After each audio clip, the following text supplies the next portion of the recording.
Okay, so we may as well get started. It's a 4 after 11, so if anybody joins, great.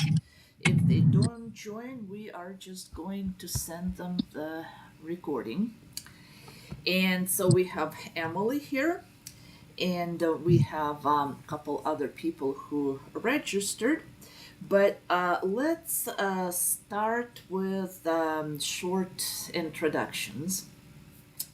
So I am Helena. Obviously, I study those relationship techniques, obviously, that are very effective for addressing different problems that come up uh, in on the relationship spectrum and everything that follows, such as parenting, such as relationships between family members. And I'm not gonna spend a lot of time on that. You can go on my website and check all that information. And I'm also, after we get done, I'm going to give you a chat for follow up, and it's mostly for the benefit of the people who are getting the recording.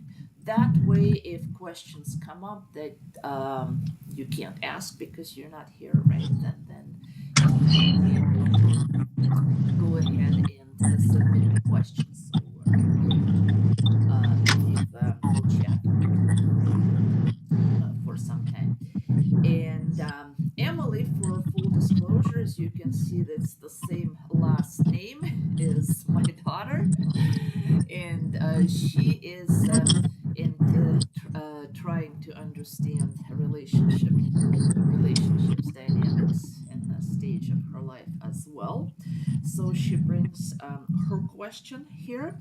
And Shannon, why don't you go ahead and introduce yourself and let us know the basically like what brings you here, the question that you'd like to resolve and find answers to today. Okay, so my name's Shannon.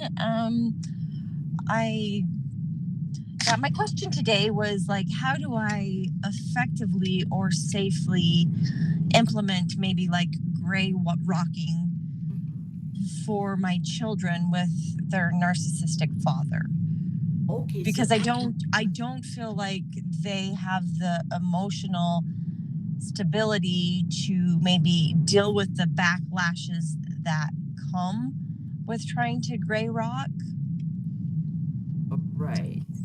Does that This make is, sense? yes, it makes So perfect I sense. guess I'm asking is like what are I guess my better a better question would be what are effective tools that I can give my children to teach my children to deal with their father?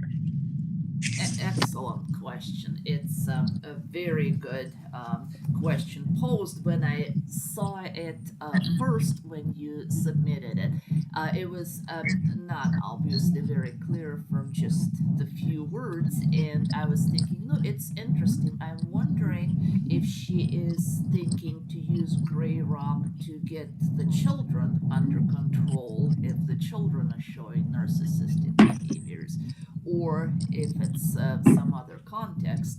And so the context of Yeah. where you are in a relationship with somebody who has narcissistic tendencies and you have children involved, that is another aspect where a gray rock can be used.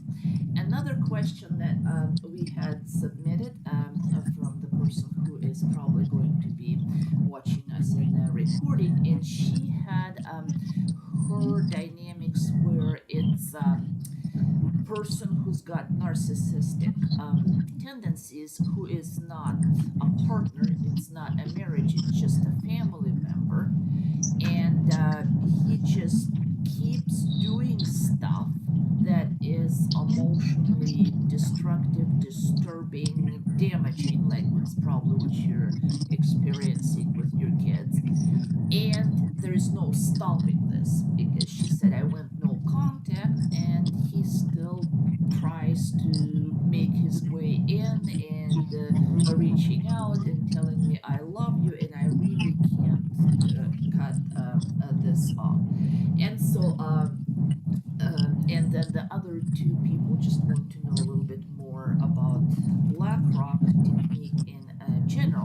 didn't specify. So let me ask Emily what her objective would be for today with the gray rock technique. My objective, so one of my questions are, how do I use gray rock to overcome bearing fears? Because I feel like in a lot of the You're cutting out a little bit. To overcome what? to overcome Overbearing behaviors. yeah, Okay, and give me an example of an overbearing behavior. like when in relationships, or it could even be whatever, where someone they kind of phases or whereas Oh, your sound, it keeps cutting out big time. can you hear me now? Yeah, a little bit better, yeah. So when it's constantly, whether it's nagging or Okay.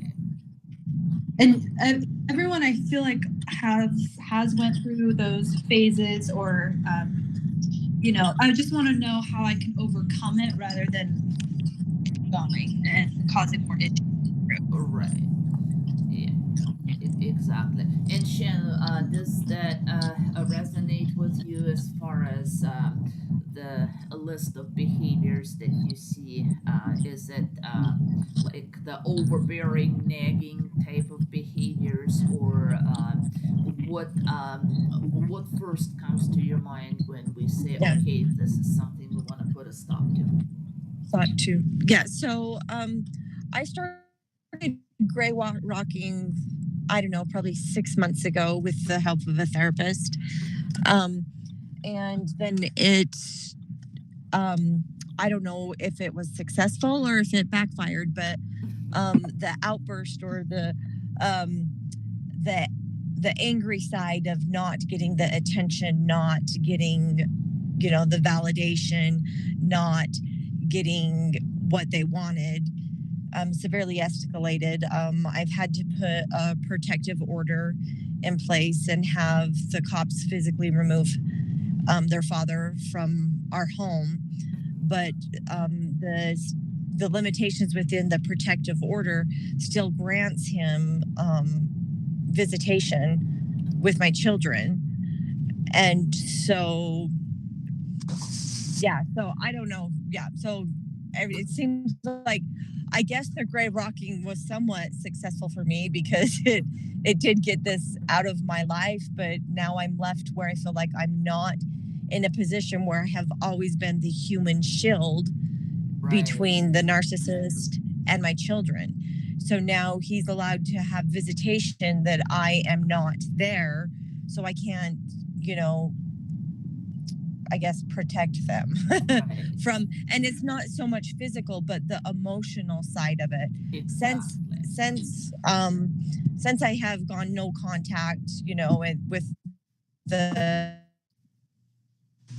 protective order, he has reached out to like the older children and threatened suicide and said, if you do not accept me for who I am and treat me the way that I deserve, then I'm going to kill myself. And I mean, I don't know, it's been very large and dramatic. So I'm to the point where just like I need tools to give my children to know how to deal with his outrage of me deciding that I am no longer your victim.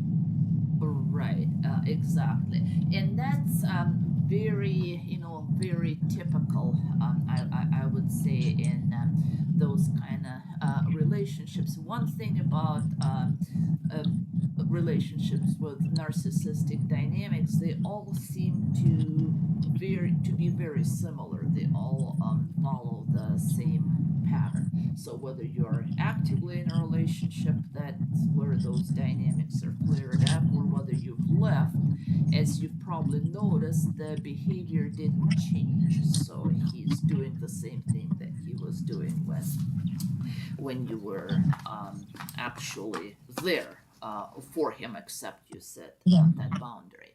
So let me go over BlackRock a little bit for the benefit of people who are not here and who wanted to know.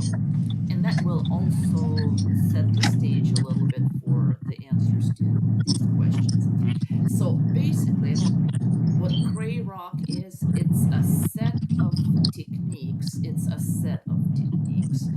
for emotional self-defense. So a lot of times it's viewed just as one technique, but which therapist people summarize as, well, just cut them off and become extremely disinteresting to them. And as Shannon, you experience, that is good in theory, but in practice, that really does not make them extremely disinterested. It actually agitates them more and flares up interest, but on the wrong side of interest. So that's one of the dangers of black rock, is that unless you do it correctly, it do does not always give you the result that you'd like to have. Um, so if you view black rock, gray rock as a set of emotional self-defense techniques, that makes it a little bit more clear, because it's like karate or jiu-jitsu. There are different moves that you would do depending on what kind of attack you have. If somebody's sneaking from behind, you do one move. If somebody's coming right at you, you do another move. And so all those different moves for different situations fall together into one set of emotional defense techniques. And emotional defense is the next keyword, is that it's not something you do to, per se, control what the other person does. And there are ways to do that. There are ways to control what they do. But gray rock is more of a shield, a protection that you put upon yourself as you do. So, for example, taking Emily's example, so if it's a behavior that she doesn't like, then there are two issues. Number one, how do you get them to stop the behavior? And then two, how do you act as the behavior is actively happening, so that number one, it doesn't affect you to tears, and number two, that it does not escalate into anything else, or anything more, into a fight, for instance. Um, so, in your case, Shannon, as far as stopping the behavior and the emotional abuse, before I go any further, let me ask you this. Would a supervised visitation be an option somehow in your case if it's like really bad? So it is a supervised visitation where we have a delegate from the court, or I have appointed family members Mm-hmm. that are willing, Mm-hmm. but I just feel like sometimes his verbal abuse is so sly that, Right. you know, like it just seeps in there without somebody that isn't fully aware or watching for it, that, it still does harm and take effect. Exactly. And so subtlety is another thing that I was going to go over.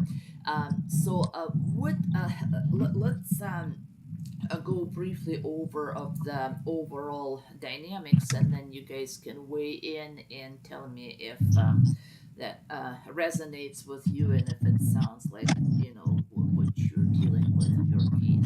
So when a person has narcissistic tendencies, basically what that stems from is extreme insecurity in themselves.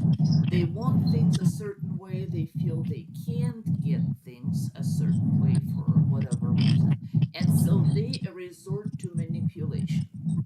So if we were to highlight the terms, as we have already done, as a set of techniques and emotional self-defense, the third term that I want you guys to remember and keep in mind, and there's kind of building blocks that we're going to build our a roadmap on, so that you can walk away with, some kind of picture of what I'm gonna do about this.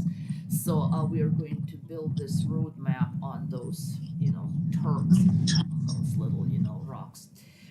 So the third one is manipulation. So what that person does is they are using manipulation. And the goal of that manipulation, in any case, I don't care if it's, as it was mentioned, a family member who is calling and saying, hey, I love you, I want contact with you, why are you cutting me off?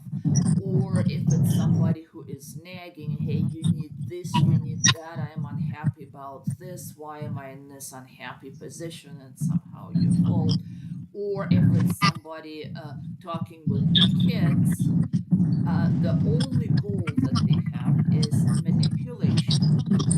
Manipulation that would lead to lower that person's, the object's, self-esteem, and put them in some kind of feeling of either fear or guilt or over exaggerated obligation. Because if they can put somebody in a position of a lower self-esteem and in a position of fear or like dependency, I owe you, over exaggerated obligation, that's when they can get what they want. And that's their goal. And so the reason they're doing this is because they feel they cannot get what they want in any other, more civil way. So they resort to this, knowing that this is the only way that they can get what they want, or rather thinking, I should say. Yeah. And there are reasons for that. But it's important to keep this in mind, because when he's talking to the kids, and that's probably where even like a third person there may miss it, it may come in the same context, in the same presentation as like a family member who you went no contact with, calling you and said, hey, why did you do this? I miss you, I want to be with you, and whatever you took offense on is really all in your mind and you're reading into it, I did not intend it. And so anybody who would be a side observer say, hey, there's nothing wrong, a person's being nice. But it's a way of manipulation, because as soon as you give in to it, then further development will occur. And so with the kids, it may be all nice and, lovey, and making promises, I will do this for you, I care this much about you. With, as soon as they buy in and they drop that defense boundary, then on the slide there's threats. Oh, guess what? Your mom's doing XYZ, and that's so unfair, and that's so unacceptable, and I don't know why she's doing it to me when I'm only trying this, and that, and she's not understanding it. And before you know it, you're the bad person under the guise of very sweet approach. And in Emily's example, it could be, I'm unhappy because there's something you either do or you don't do, which would create the guilt. And again, the main message is that I am unhappy, but the tactic is basically manipulation, with the goal of lower your self-esteem and create the emotions that will undermine it, such as guilt, fear, and so on and so forth. move on of how do we deal with this. Let's define clearly where we want to get. So uh, kind of like if you don't know where you're going, how will you know when you get there? But no, that's actually a little bit broader than that. So, Shannon, let me ask you, if you were to succeed in communicating to your kids, coaching them correctly of how to deal with this, what would it look like? What will they know? What will they do? What will they not fall for? Kind of describe this functional situation that that, okay, what I've been doing has been successful. So I guess they would not have their individual worth or self-esteem um, or core moral belief of who they are altered by his behavior. So I guess I just, like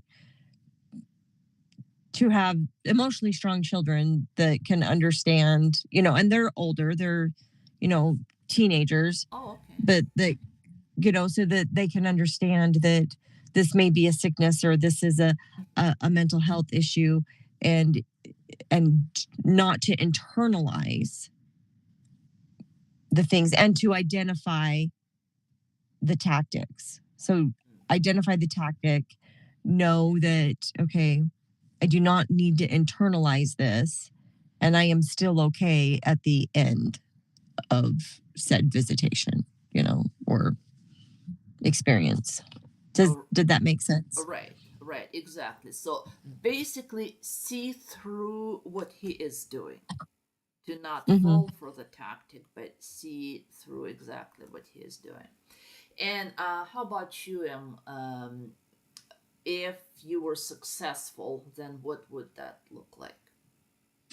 Um, for overcoming behavior, Yeah. overbearing behavior, Uh-huh. something more like I would want regulated emotions, which is probably close to impossible, but not Yeah. all the time, but maybe understanding, maybe getting someone else to understand why they're acting that way. Kind of close to what Shannon's saying, but um but trying to understand or getting someone else to understand why they're acting that way.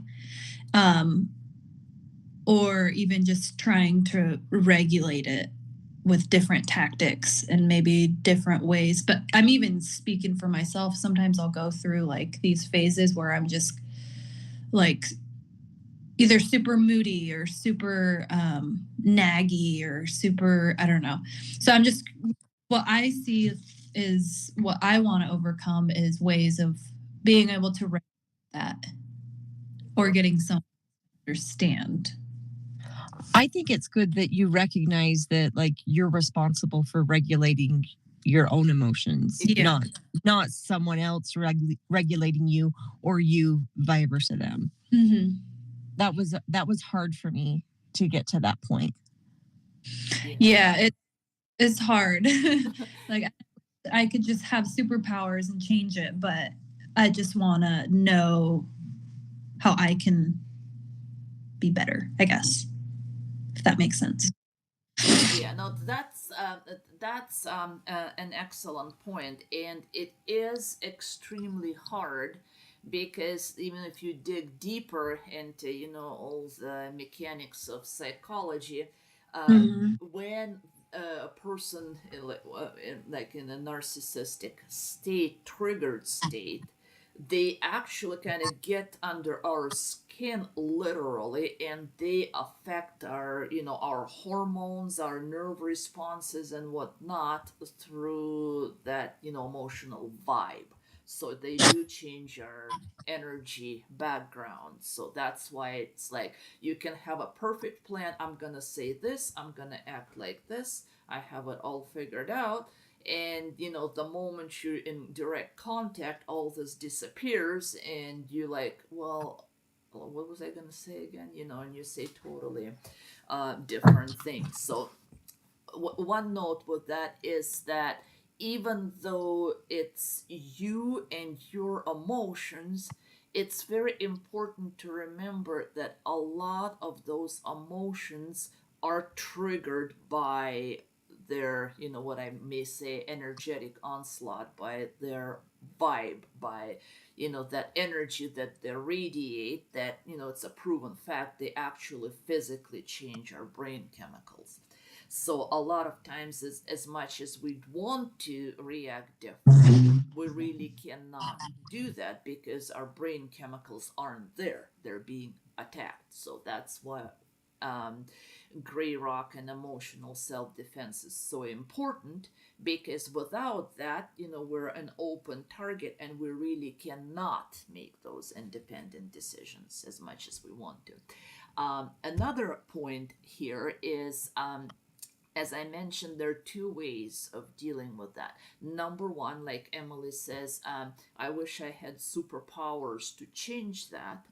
And you actually do, but it's a process, and that's really, like overnight. That is not realistic, but there are ways to do that. Which is kind of out of scope today. The second one is, how do you protect yourself from getting this onslaught of bad energy that is going to change your brain chemicals? And so Shannon brought up a very, you basically kind of answered 50% of the question, is that the goal is to, number one, remain emotionally stable to protect yourself from like those things.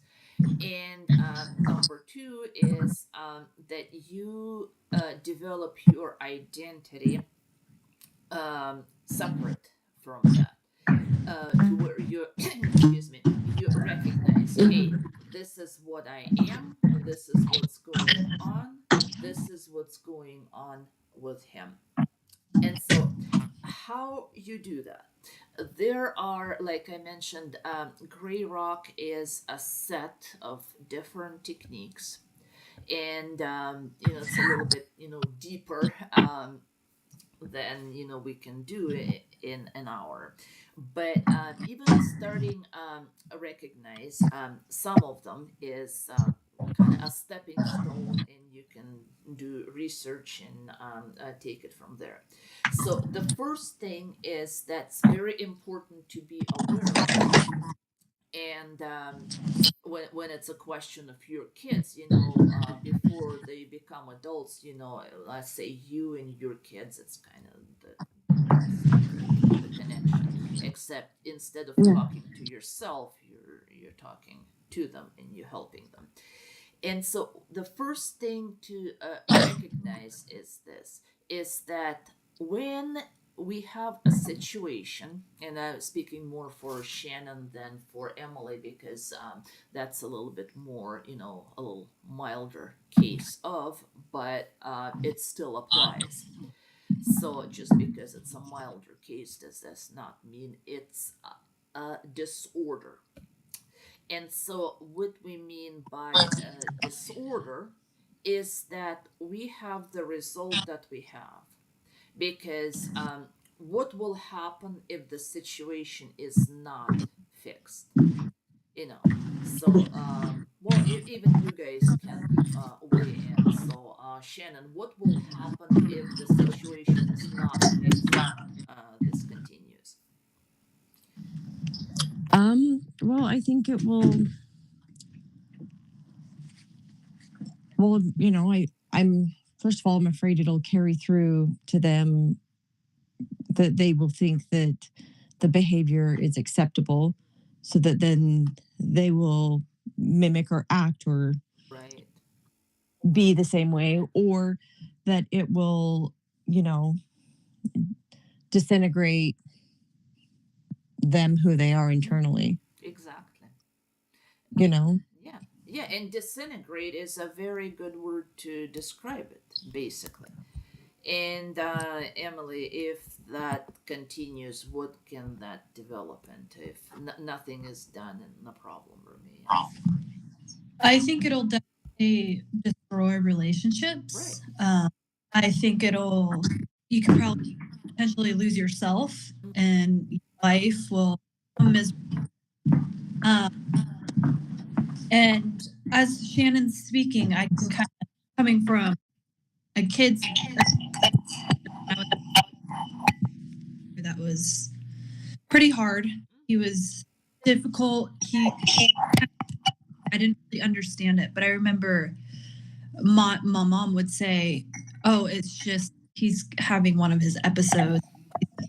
I remember always in that where I would always be like, "Okay, one of his episodes." 'Cause when you're young, you don't understand what narcissist is. You don't really Right. understand Yeah. different where they root from and everything like that. So as I got older, I would always think like, "Oh, Dad's just having episodes," and I think that really protected me in a way.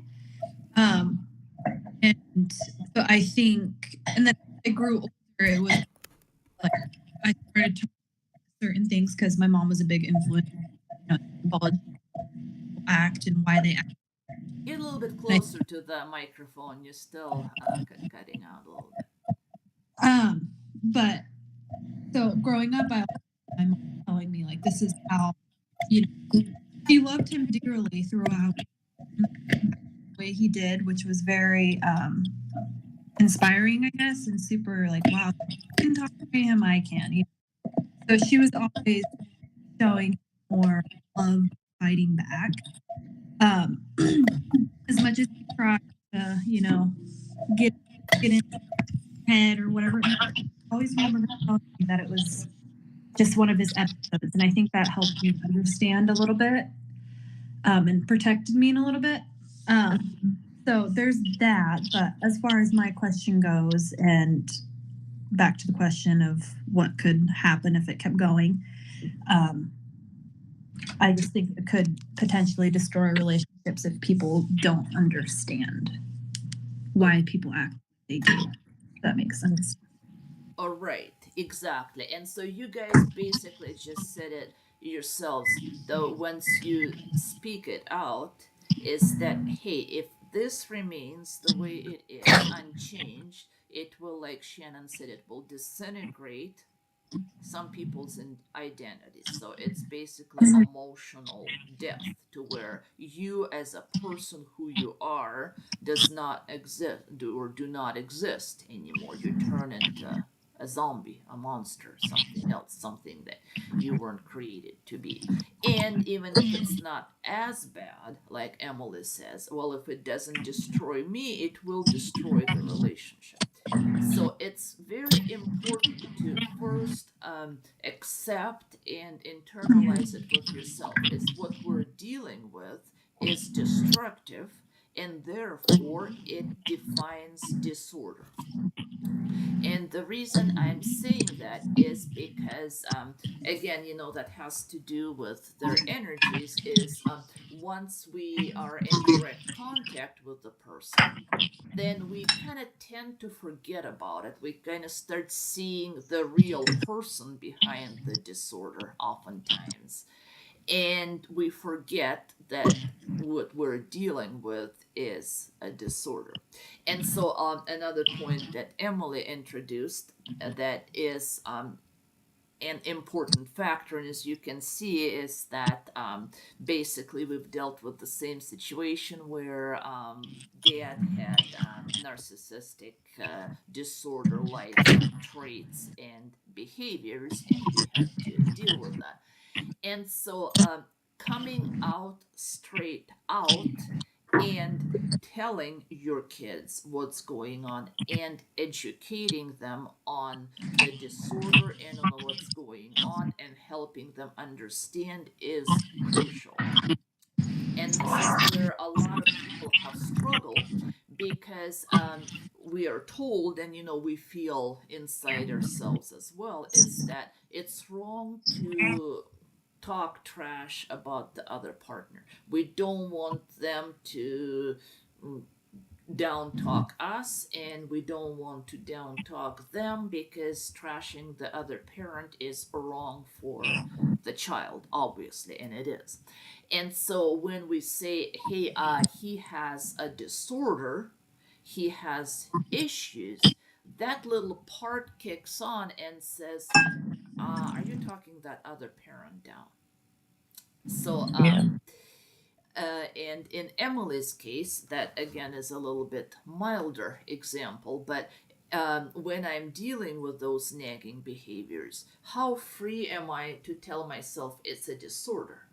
It's hard because immediately your brain slips into, no, he is just having a bad day. I can have bad emotions too. I can, do this and that. I sometimes nag, so if I can do it and I'm perfectly normal, what kind of disorder do you mean?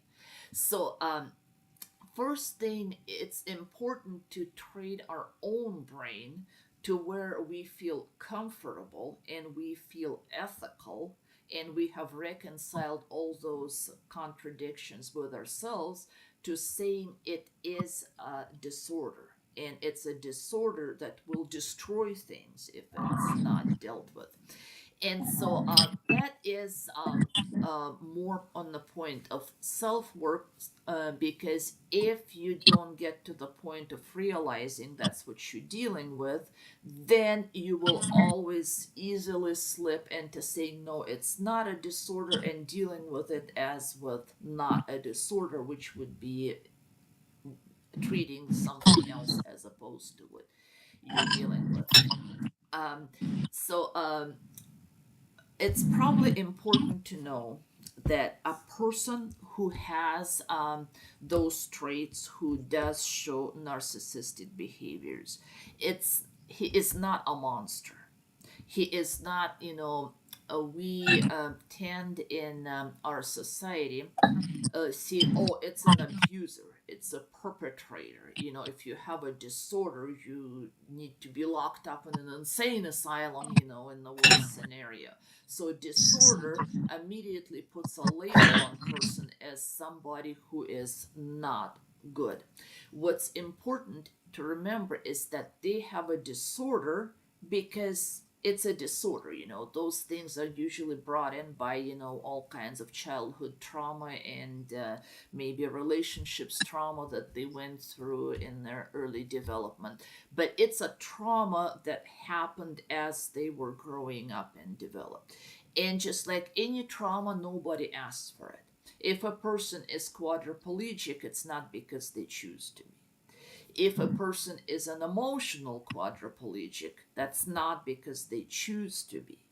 But we're still end up having to carry them around and wheel them around in a wheelchair because they can't function as a normal person.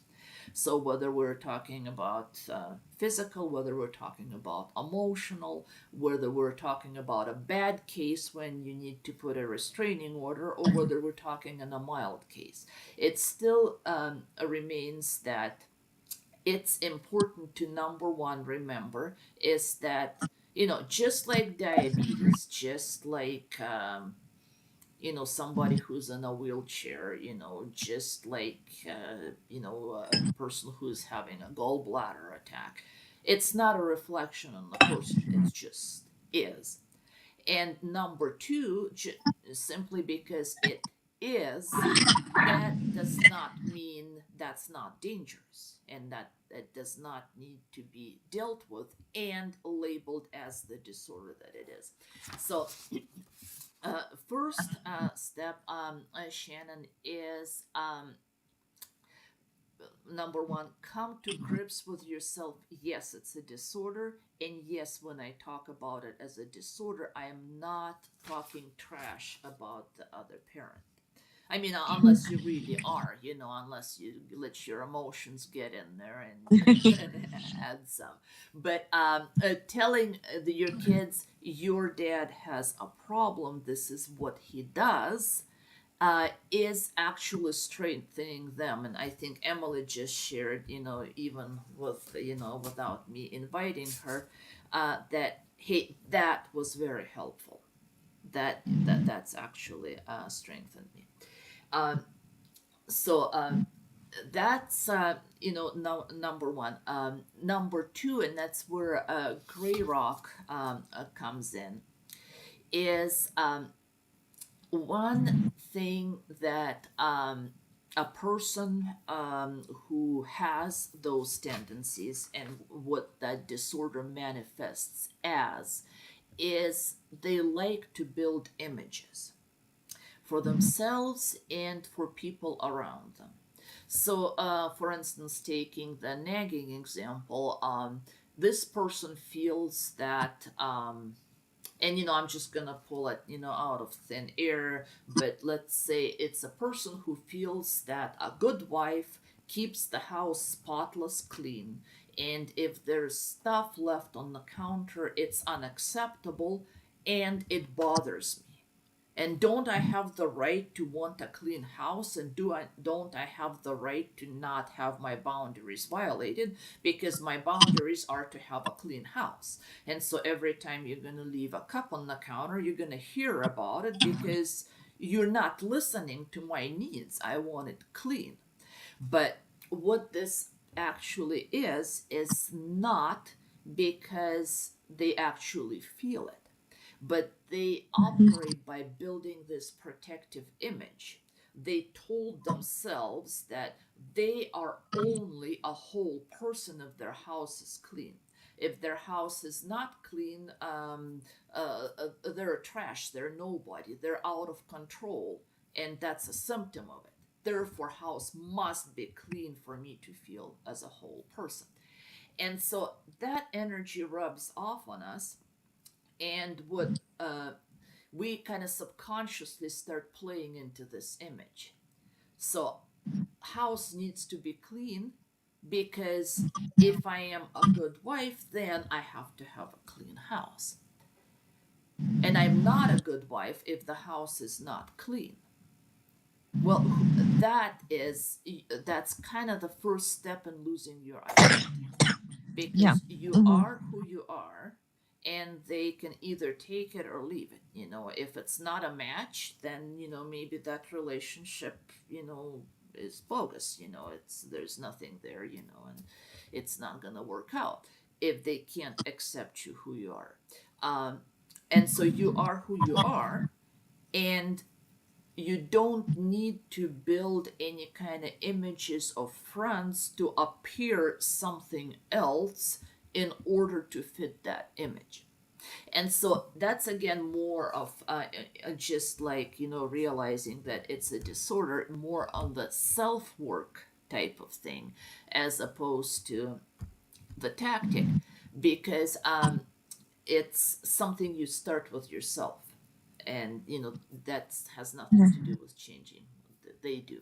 And so when it comes to the kids, that's where your work would come with them. And I mean, obviously there are many numerous ways of helping the person discover themselves, get in touch with themselves, accept them as they are. And that is something that you do when you're with them. But when they go to the visitations, it's important to remind them is that, hey, you are who you are. Your dad Uh-huh. has a disorder, and in that disorder people like to build images. So watch out and see if you spot any kind of image building, you know um, Uh-huh. and help them. It's almost like a game, like, hey, can you spot the image? Let's sort through that. When he said that, was he talking to you, or was he talking to an image that he wants you to present? you know is he saying, hey, you need to be polite and help other people because I know you're a polite person and I know you like to help other people? Or do you Yeah. need to do this because people are watching? Yeah.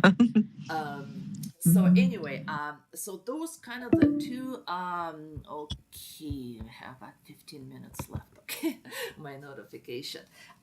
So let's do real quick. So those are the fundamental things. Is it's a disorder and we don't build images. As we dig deeper, then that's where we break it down to knowing the specific tactics that they use. And just like any emotional self defense, if I want to use a karate, I can. I'll use karate. I move from karate. If I read an article about how you do certain moves, it's going to be good, but the first time I try this, I probably going to fail miserably, right? So I would have to practice a certain karate move before I get good at it, before I can make it work. So as I practice it, I look at it, I see what worked, what didn't work, and what I can improve. And so as we start practicing the emotional self defense of gray rock, that's when we start by number one, spotting a certain behavior, just like building images, a certain tactic. Then we practice responding to that tactic differently. And then the more we practice, the more, the better we get at it.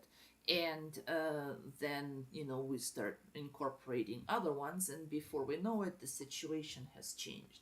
And so when it's the kids, then you basically do it together.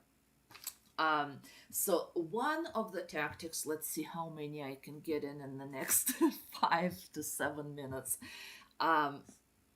So anyway, one is tactic is called neg hit. So a hit is when somebody's hitting up on you and they give you a compliment.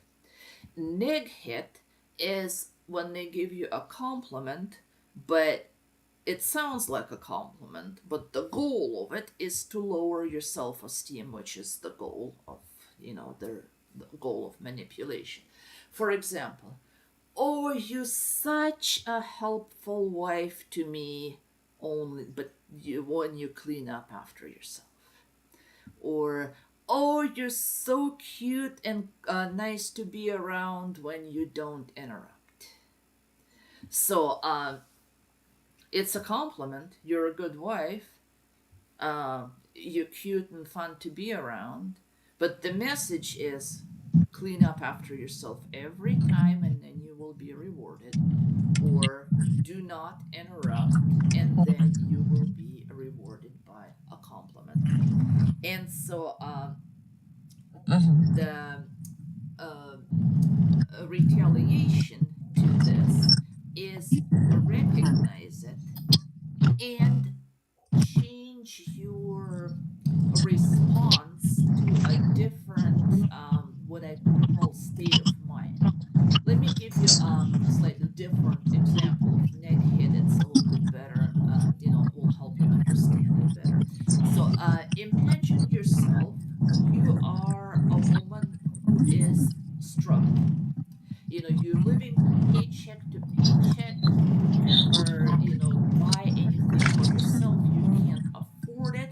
You shop at the Goodwill for the most times because that's how you make your ends meet. And, sometimes you don't even make it paycheck to paycheck. And so you buy a pair of really nice shoes. Yeah. And so you wear those shoes and you run into your narcissistic partner, or the narcissistic person, and they give you a neg hit. It's like, whoo, dude, nice shoes. Are those Doc Martens? So immediately it's a neg hit because you know you can't afford Doc Martens. You wish you could, but you're not. And now would you say, no, these are just from Walmart. So now your self-esteem is lowered. You feel inferior. You've been pushed down. So now if you run the same Yeah. situation to where you are a woman who can afford stuff, you're financially independent, you're fine. So you bought those shoes from Walmart, and he goes, oh, those are Doc Martens. No, what are you, an idiot? Can't you tell? Your inner state is totally different. And the difference is where is your position, your state of mind. So in this case, the state of mind is defined by your financial position. But our goal, and it defined, usually by a few factors. But our goal is to get the state of mind and change it to this inner core, you know, inner identity that is on that level, regardless of what else can affect it. So if we were to play it, if you're still that woman who is struggling, if you develop that kind of self-defense tactic. So even if he does say, hey, are those Doc Martens, you can still look at him and say, no, I wish they were. You have a problem with it? These are nice shoes for me. Go get lost. And so that's how you would start with the tactics, and you recognize them, and you develop ways and develop responses to put yourself in a different position. And so we have a whole workshop on that, which, I mean, obviously I can't squeeze in here, but the best advice that I can give is play it in your mind. Every time a situation occurs, um, then think through. It's like, for instance, taking Emily's example. So he is nagging. Let's see what is here. Well, let's say he's nagging about dishes in the sink. So, okay, he's trying to build an image. It affects me by feeling that I'm inferior. Okay, why am I feeling inferior? Am I really inferior? Do I have the right, to not have to come home from work and clean the kitchen every time and sit down on the couch and watch Netflix because that's what I want? Do I have that right or do I not? And if the answer is yes, then I have the right to say, you know what, do them yourself. That's not my job. And that does not make me an inferior. And so once you play those through enough times, then it becomes a second nature. So another one, let's do a real quick, is it's called a paramoral. So it's kind of like a moral thing. That's what we were talking about, but in a negative sense. I can't understand why you haven't done laundry for a week. My mom always did laundry every other day. So again, it's a way of lower your self-esteem, and it's kind of like an assumptive clause is that, well, that's what functional women do. So if you don't do this, that somehow makes you dysfunctional. But it's a paramoral. It's using a moral statement against you in reverse. So again, I have I really can't get into this right now. Another one is what do they call a feign or exaggerate concern. For example, a kid comes home from school and the nurse said they have a little rash on their butt, and you looked at it and it's like, well, it's gonna go away, whatever, that's it. And somebody, let's say, it's a mother-in-law, or your partner, whoever, is going like, you mean you're going to ignore the fact that the nurse have found a rash on his butt, and you acting like it's no big deal, and you know what rash could mean, and why aren't you paying attention? And so before you know, you're feeling extremely inferior, and you feel like you should be. So the retaliation tactic is to, number one, find that core and work through this. And so the roadmap being, know the tactics, think them through, and prepare an alternative alternative state of mind and practice it. But I have like 2 minutes left before I lose the Zoom. So, what questions I just want to say thank you for your time and your insight. Okay. All right, thank you. Well, if you want to continue, we are going to have on June 12th, we're going to have 7 laws of female energy, which is more about, that, self-core building. It's more for women. I don't know if your kids, what, gender they are, but like even, for yourself, because that's where you start. So if you're interested in that, I will send you the link and you can join us again. And in that one, that's more of, how you develop that state of mind of where you are independent, protected, self-assured in a position where, you otherwise may feel compromised, to where you elevate yourself over the circumstances and strengthen your inner core to where those outer things will not affect you as much. So anyway, I would love to attend. Yeah, I'll send you the link. It's also a free workshop. And feels like I'm forgetting something else, but maybe not. I have your mail. So, oh yeah, that's what I'm forgetting. I'm going to send the recording, obviously, to everybody on the email list. And with that, I'm opening a chat for a week. So, like people who didn't make it because they know they're gonna get a recording and they're gonna still have questions, then you can put questions in that chat and I will answer it. And it's going to be active, for a week until next Wednesday. And so, Shannon, if any other questions come up, you feel free to use that also. But in order to get in the chat, we use this app.